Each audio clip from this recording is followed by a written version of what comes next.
Jazakallah khair, the brother Abu Bilal asking with regards to, is there a particular manner of doing tawaf? Or can a person just continuously just keep walking around? Actually, tawaf of the Kaaba refers to 7 circumambulations or 7 circuits, starting at the black stone and finishing at the black stone. And you start each circuit with takbir, and which is to say Allahu Akbar. And if you are able to kiss the black stone, then you can.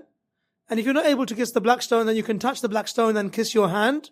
And if you're not able to do either of those two, then you merely raise your hand towards the black stone at the time of saying the takbir, saying Allahu Akbar, and you don't kiss your hand at that stage. And there's no need to wave the hand left or right or forwards as some people do. You just simply, you point your hand towards the black stone, say Bismillah, Allahu Akbar, or say Allahu Akbar, and you keep walking. And once you've completed the 7th circuit, then then you've completed, then there's no 8th takbir at the black stone. You keep going past it as normal.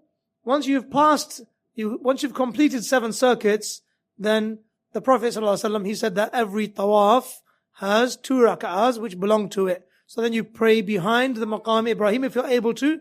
And if you're not able to pray behind Maqam Ibrahim, then the ulama explain that you can pray in any part of the haram and there's no difficulty or burden upon you in order to fulfill that. If you are able to touch the Yemeni corner, which is the corner before the black stone, as you're going around it in tawaf, then this is something which is sunnah, but there is no takbir attached to it. And if you're not able to touch it, then there's no waving or pointing the hand towards it, which is legislated. So neither is there takbir on the Yemeni corner, neither is there waving the hand towards the Yemeni corner. If you're able to touch it, you touch it, and if you're not able to, then you keep passing. You just keep walking as normal. Between the Yemeni corner and the black stone, there is the dua, رَبَّنَا آتِنَا فِي الدُّنْيَا حَسَنَةً وَفِي الْآخِرَةِ حَسَنَةً وَقِنَا عَذَابَ النَّارِ. And that's where the dua ends. And there are many books out there which add some additions like وَأَدْخِلْنَا الْجَنَّةَ مَعَ الْأَبْرَارِ يَا عَزِيزُ يَا غَفَّارِ, and so on and so forth.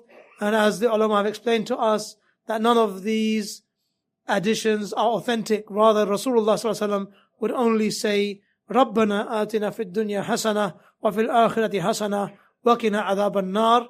And if you are still in tawaf, you haven't reached the black stone, and you finish saying that ayah, that dua there, then you can repeat it again until you reach the black stone.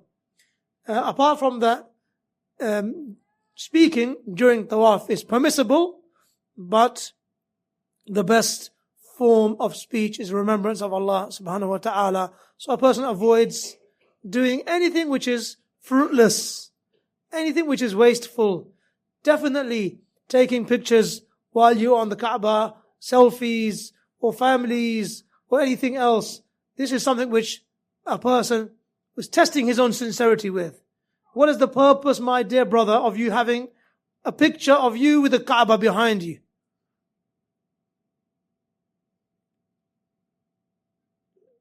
Just give me one purpose.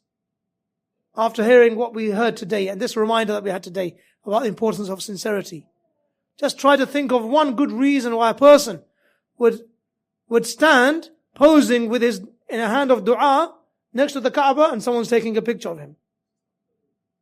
Try to think of one reason why a person would do that. There's no good reason. One good reason, no good reasons, absolutely no good reason. And all of the other evil reasons, yeah, they come to mind. So neither should you engage in photography. Photography in any case is something which has to be avoided, particularly during acts of worship, particularly during the tawaf of the Kaaba.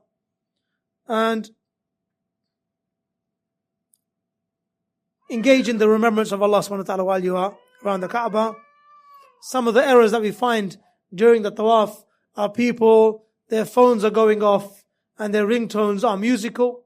And this is disrespect to the masjid, let alone to al-masjid al-haram, let alone to the area of tawaf. So a person, whether it's in a masjid or not in a masjid, the ringtone on a person's phone, this discussion is by extension. A person's ringtone should be simple. A simple ringtone, a simple notification rather than a musical ringtone. And the worst time to hear those musical ringtones is at the Kaaba.